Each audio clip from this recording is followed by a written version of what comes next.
जय माता की दोस्तों, स्वागत है आपका धर्म विद्या स्रोत चैनल पे। दोस्तों, आज की वीडियो में पौष पूर्णिमा की समस्त जानकारी इस वीडियो में शेयर करने वाली हूँ। पौष पूर्णिमा के दिन कौन से शुभ कार्य किए जाते हैं, जिन कार्य को करने से हमें शुभ फल की प्राप्ति होती है, हमारी समस्त प्रकार की कामनाओं की पूर्ति होती है। आज के दिन भगवान श्री हरि विष्णु माता लक्ष्मी की विधिवत पूजा करने से धन का आगमन होता है, धन में वृद्धि होती है। पूर्णिमा के दिन आप भगवान श्री हरि विष्णु माता लक्ष्मी की विशेष प्रकार से पूजा कैसे करें, किस प्रकार दान दें, शुभ मुहूर्त क्या है, पूर्णिमा व्रत की कथा क्या है, पूर्णिमा के व्रत में कौन सा ऐसे विशेष उपाय करें जिस उपाय को करने से आपकी नौकरी की प्राप्ति की कामना पूर्ण होती है और उच्च शिक्षा की कामना की पूर्ति होती है, समस्त प्रकार की कामनाएं आपकी पूर्ण होती हैं।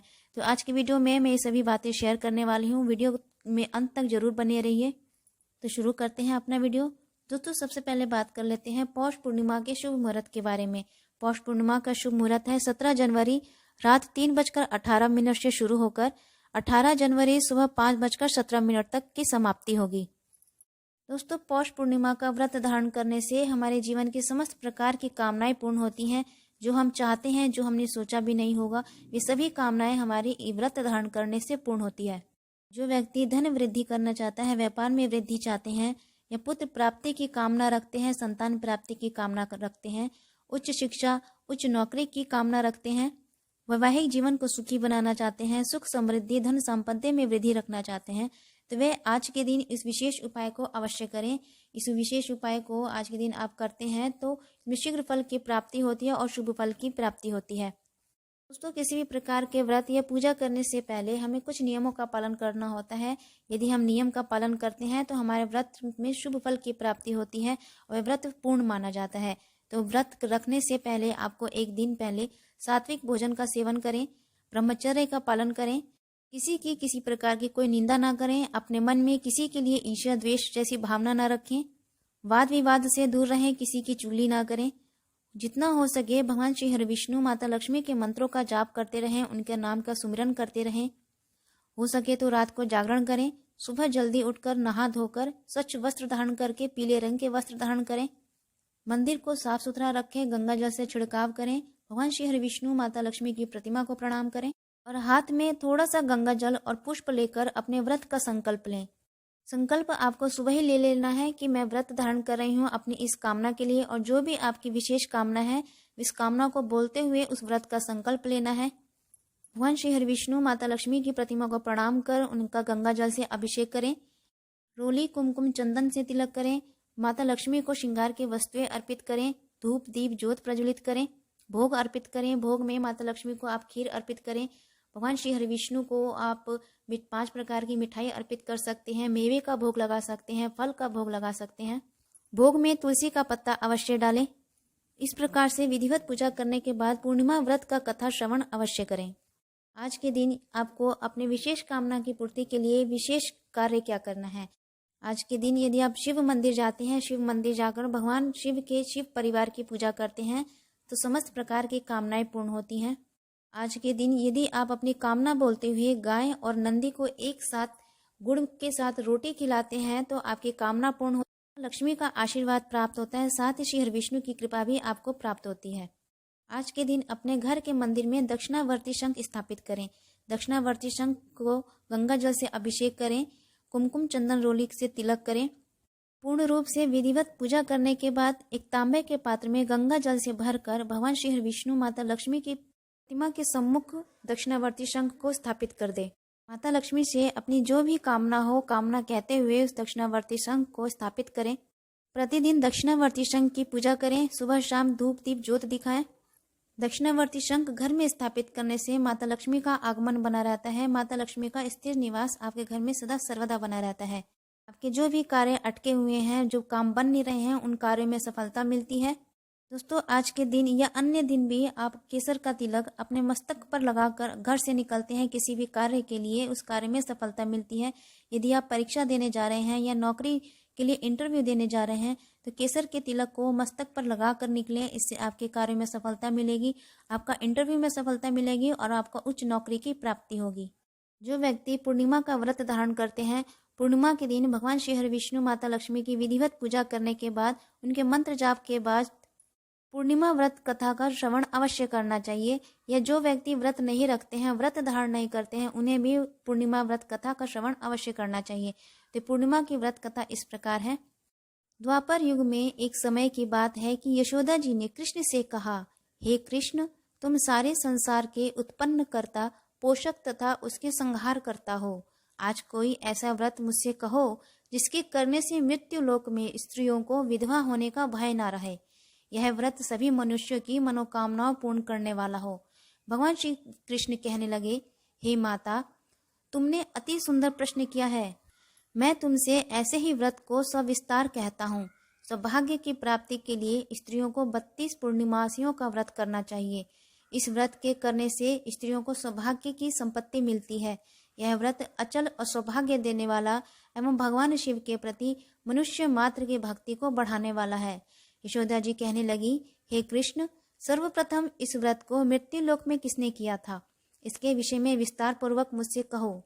श्री कृष्ण जी कहने लगे कि इस भूमंडल पर एक अत्यंत प्रसिद्ध राजा चंद्रहास से पालित अनेक प्रकार के रत्नों से परिपूर्ण कातिका नाम की एक नगरी थी। वहां पर धनेश्वर नाम का एक ब्राह्मण था और उसकी स्त्री अति सुशीला रूपवती थी। दोनों ही उस नगरी में बड़े प्रेम के साथ रहते थे। घर में धन धान्य आदि की कमी नहीं थी और किसी भी प्रकार की उनके यहाँ कमी नहीं थी। उनको एक बड़ा दुख था कि उनकी कोई संतान नहीं थी। इस दुख से वे अत्यंत दुखी रहते थे।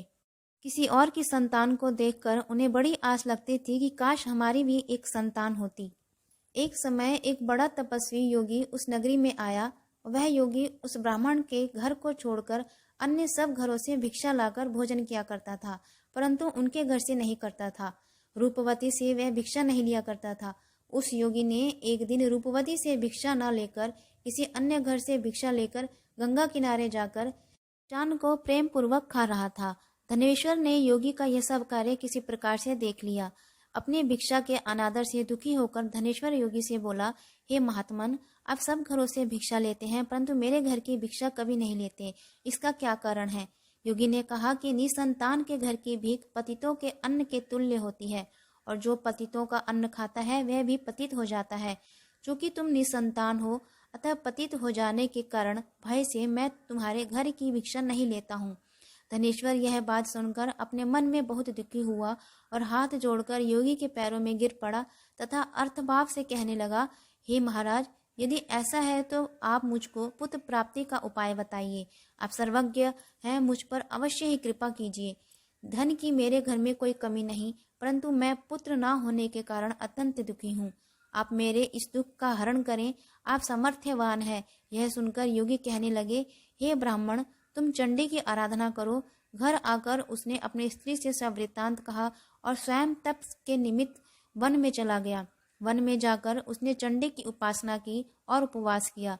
चंडी ने 16वें दिन उसको स्वप्न में दर्शन दिया और कहा, हे धनेश्वर, जा तेरे पुत्र होगा, परंतु वह 16 वर्ष की आयु में ही मृत्यु को प्राप्त हो जाएगा। यदि तुम दोनों स्त्री पुरुष 32 पूर्णमासियों का व्रत विधि पूर्वक करते हो तो वह दीर्घायु होगा। जितनी तुम्हारी सामर्थ्य हो आटे के दिए बनाकर शिव का पूजन करो, परंतु पूर्णमासी को 32 जाने चाहिए। प्रातः काल होने पर इस स्थान के समीप ही तुम्हें एक आम का वृक्ष दिखाई देगा।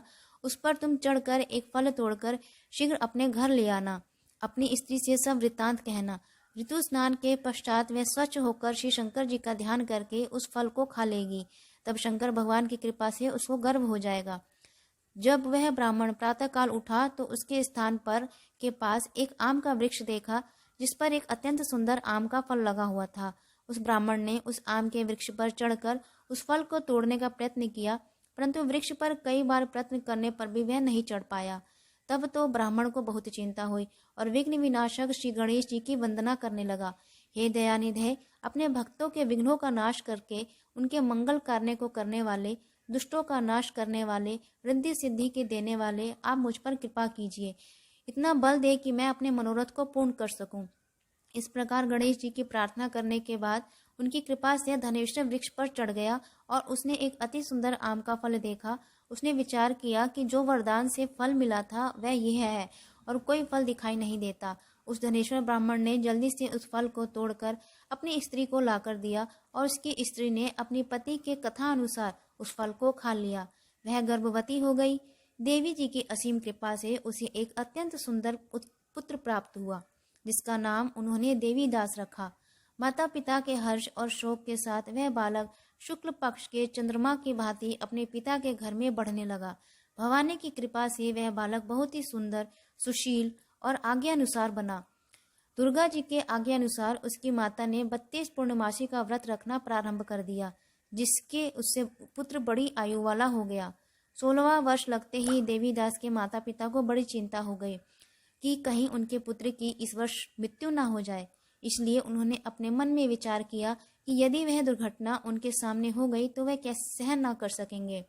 अस्तु उन्होंने देवीदास के मामा को बुलाया और कहा कि हमारी इच्छा है कि देवीदास 1 वर्ष तक काशी में जाकर विद्या अध्ययन करें और उसको अकेला भी नहीं छोड़ना चाहिए।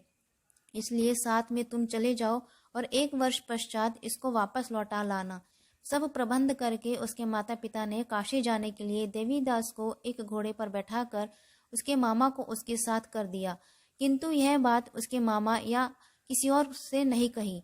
धनेश्वर ने सपत्नी अपने पुत्र के मंगल कामना तथा दीर्घायु के लिए भगवती दुर्गा की आराधना और पूर्णमासियों का व्रत करना आरंभ कर दिया। इस प्रकार बराबर 32 पूर्णमासी का व्रत पूरा किया। कुछ समय पश्चात एक दिन वह दोनों मामा और भांजा मार्ग में रात्रि बिताने के लिए किसी ग्राम में ठहरे हुए थे। उस दिन उस गांव में एक ब्राह्मण की अत्यंत सुंदर, सुशील, विदुषी और गुणवती कन्या का विवाह होने वाला था। जिस धर्मशाला के अंदर वर और उसकी बारात ठहरी हुई थी, उसी धर्मशाला में देवीदास और उसके मामा भी ठहरे हुए थे। संयोगवश कन्या को तेल आदि चढ़ाकर मंडप आदि का कृत्य किया गया तो लग्न के समय वर को धनुवात हो गया। वर के पिता ने अपने कुटुंबियों से परामर्श करके निश्चय किया कि वह देवीदास मेरे पुत्र जैसा ही सुंदर है, मैं इसके साथ ही लग्न करा दूं। बाद में विवाह के अन्य कार्य मेरे लड़के के साथ हो जाएंगे। ऐसा सोचकर देवीदास के मामा से जाकर बोला कि तुम थोड़ी देर के लिए अपने भांजे को हमें दे दो, जिससे विवाह के लग्न का सब कृत्य सुचारू रूप से हो सके। तब उसका मामा कहने लगा कि जो कुछ भी वधु पर्क आदि कन्यादान के समय वर को मिले वह सब हमें दे दो, तो मेरा भांजा इस बारात का दूल्हा बन जाएगा। यह बात वर के पिता ने स्वीकार कर ली। कर लेने पर उसने अपना भांजा वर बनने को भेज दिया। उसके साथ विवाह हो गया। कार्य रात्रि में विधि पूर्वक संपन्न हो गया। पत्नी के साथ वह भोजन न कर सका और अपने मन में सोचने लगा कि न जाने यह किसकी स्त्री होगी। वह एकांत में इसी सोच में गर्म निश्वास छोड़ने लगा और उसकी आंखों में आंसू भी आ गए। तब वधू ने पूछा कि क्या बात है, आप इतने उदासीन व दुखी क्यों हो रहे हैं। तब उसने सब बातें वर के पिता व उसके मामा में हुई थी वो सब उसको बतला दी। तब कन्या कहने लगी कि यह ब्रह्म विवाह के विपरीत हो सकता है। देव, ब्राह्मण और अग्नि के सामने मैंने आपको ही पति बनाया है, इसलिए आप ही मेरे पति हैं। मैं आपकी ही पत्नी रहूंगी, किसी अन्य की कदापि नहीं। तब देवीदास ने कहा, ऐसा मत करिए, क्योंकि मेरी आयु बहुत थोड़ी है। मेरे पश्चात आपकी क्या गति होगी, इन बातों को आप अच्छी तरह से विचार लें। परंतु वह दृढ़ विचार वाली थी। बोली कि जो आपकी गति होगी वही मेरी गति होगी। हे स्वामी, आप उठिए और भोजन करिए, आप निश्चय ही भूखे होंगे। इसके बाद देवीदास और उसकी पत्नी दोनों ने भोजन किया। शेष रात्रि वे सोते रहे। प्रातःकाल देवीदास ने अपनी पत्नी को 3 नगों से जड़ी हुई एक अंगूठी दी, एक रुमाल दिया और बोला, हे प्रिय, इसे ले लो और संकेत समझकर स्थिर चित्त हो जाओ। मेरा मरण और जीवन जानने के लिए एक पुष्प वाटिका बना लो, उसमें सुगंध वाली एक नव मल्लिका लगा लो, उसको प्रतिदिन जल से सींचा करो और आनंद के साथ खेलो कूदो, उत्सव मनाओ। जिस समय और जिस दिन मेरा प्राणांत होगा ये फूल सूख जाएंगे और जब ये हरे हो जाएंगे तो जान लेना कि मैं जीवित हूँ। यह बात निश्चय करके समझ लेना, इसमें कोई संशय नहीं। यह समझाकर वह चला गया। प्रातःकाल होते ही वहां पर गाजे बाजे बजने लगे और जिस समय विवाह कार्य समाप्त करने के लिए वर तथा सब बाराती मंडप में आए तो कन्या ने वर को भली प्रकार से देखकर अपने पिता से कहा कि यह मेरा पति नहीं है। मेरा पति वही है जिसके साथ रात्रि में मेरा पाणी ग्रहण हुआ था। इसके साथ मेरा विवाह नहीं हुआ है। यदि यह वही है तो बताएं कि मैंने इसको क्या दिया। मधुपर्क और कन्यादान के समय जो मैंने आभूषण दिए, भूषण दिए थे, उन्हें दिखाए तथा रात में मैंने क्या गुप्त बातें कही थी वे सब सुनाए। पिता ने उसके कथनानुसार वर को बुलवाया। कन्या की वह सब बातें सुनकर वह कहने लगा कि मैं कुछ नहीं जानता। इसके बाद लज्जित होकर वह अपना सा मुंह लेकर और सारी बारात भी अपमानित होकर वहां से लौट गई। भगवान श्री कृष्ण बोले, हे माता, इस प्रकार देवीदास काशी विद्या अध्ययन के लिए चला गया। जब कुछ समय बीत गया तो काल प्रेरित होकर एक सर्परात्रि के समय उसको ढसने के लिए वहां पर आया। उस विषधर के प्रभाव से उसके शयन का स्थान चारों ओर से विष की ज्वाला से विशाला हो गया, परंतु वज्र राज के प्रभाव से उसको काट ना पाया, क्योंकि पहले ही उसकी माता ने 32 पूर्णिमा का व्रत रखा था। इसके बाद मध्याह्न के समय स्वयं काल वहां पर आया और उसके शरीर से उसके प्राणों को निकालने का प्रयत्न करने लगा, जिससे वह मूर्छित होकर पृथ्वी पर गिर पड़ा। भगवान की कृपा से उसी समय पार्वती जी के साथ शंकर जी वहां पर आ गए। उसको मूर्छित दशा देखकर पार्वती जी ने भगवान शंकर से प्रार्थना की कि हे महाराज, इस बालक की माता ने पहले 32 पूर्णिमा का व्रत किया था, जिसके प्रभाव से हे भगवान आप इसको प्राण दें। भवानी के कहने पर भक्त वत्सल भगवान श्री शिव जी ने उसको प्राण दान दे दिए। इस व्रत के प्रभाव से काल को भी पीछे हटना पड़ा और देवीदास स्वस्थ होकर बैठ गया। उधर उसकी स्त्री उसके काल की प्रतीक्षा किया करती थी। जब उसने देखा कि उस पुष्प वाटिका में पत्र पुष्प कुछ भी नहीं रहे तो उसको अत्यंत आश्चर्य हुआ, और जब वह वैसे ही हरी भरी हो गई तो वह जान गई कि वह जीवित हो गए हैं। यह देखकर वह बहुत प्रसन्न मन से अपने पिता से कहने लगी कि पिताजी, मेरे पति जीवित हैं, आप उनको ढूंढिए। जब 16वां वर्ष व्यतीत हो गया, देवीदास ने अपने मामा के साथ काशी से चल दिया।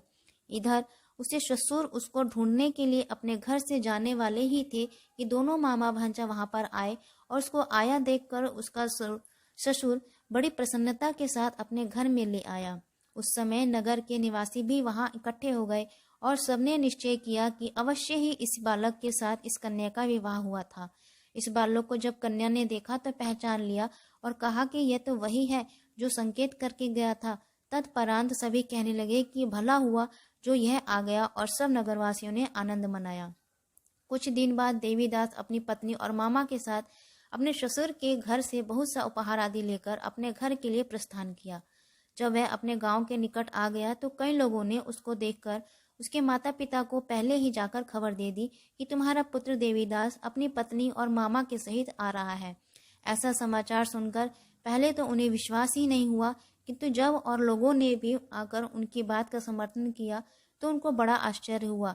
लेकिन थोड़ी देर में देवीदास ने आकर अपने माता पिता के चरणों में अपना सिर रखकर प्रणाम किया, और उसकी पत्नी ने अपने साथ ससुर के चरणों को स्पर्श किया तो माता पिता ने अपने पुत्र और पुत्र वधू को अपने हृदय से लगा लिया, और दोनों की आंखों में प्रेम अश्रु बह चले। अपने पुत्र और पुत्र वधू के आने की खुशी में धनेश्वर ने बड़ा भारी उत्सव किया। ब्राह्मणों को भी बहुत सा दान दक्षिणा देकर प्रसन्न किया। श्री कृष्ण जी कहने लगे कि इस प्रकार धनेश्वर 32 पूर्णिमाओं के व्रत के प्रभाव से पुत्रवान हो गया। जो भी स्त्रियां इस व्रत को करती हैं वे जन्म जन्मांतर में वैधव्य का दुख नहीं भोगती और सदैव सौभाग्यवती रहती हैं। यह मेरा वचन है, इसमें कोई संदेह नहीं मानना। यह व्रत पुत्र पौत्रों को देने वाला, संपूर्ण मनोकामनाओं को पूर्ण करने वाला है। 32 पूर्णिमाओं के व्रत करने से व्रती की सब इच्छाएं भगवान शिव जी की कृपा से पूर्ण होती है। बोलिए श्री कृष्ण भगवान की जय, श्री हरि विष्णु भगवान की जय। दोस्तों, 32 की संख्या में पूर्णिमा का व्रत करना आवश्यक होता है। उसके बाद ही आप पूर्णिमा का उद्यापन करें, इससे आपको शुभ फल की प्राप्ति होगी। दोस्तों, ये जानकारी आपको कैसी लगी? ये उपाय करने से किसी प्रकार का लाभ मिलता है? इस व्रत की कथा को सुनिए। कमेंट बॉक्स में ओम नमो भगवते वासुदेवाय नमः करके कमेंट अवश्य कीजिए।